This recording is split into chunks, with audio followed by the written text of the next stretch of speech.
Naingnan na ba ka o Gwapohon or Gwapahon? Masa kayo pasabot anak? Welcome sa BisDak tutorial sa Living Reality.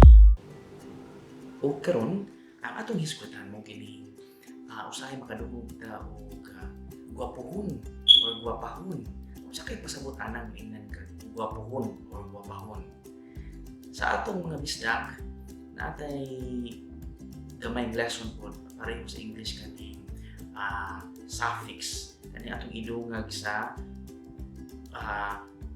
isumpay nato sa usa ka word. Okay, for example kanang gwapo, okay, sumpayan nato og hon or gwapahon.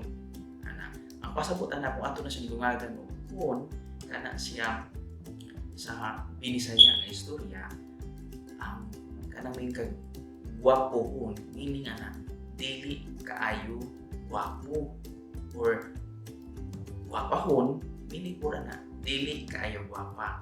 Sa atong mga Bisaya dili kay ta mo diretsong sulti nga pati or batig noun ato pa siyang ipaagi og Gwapahon, Gwapohon, ana na siya.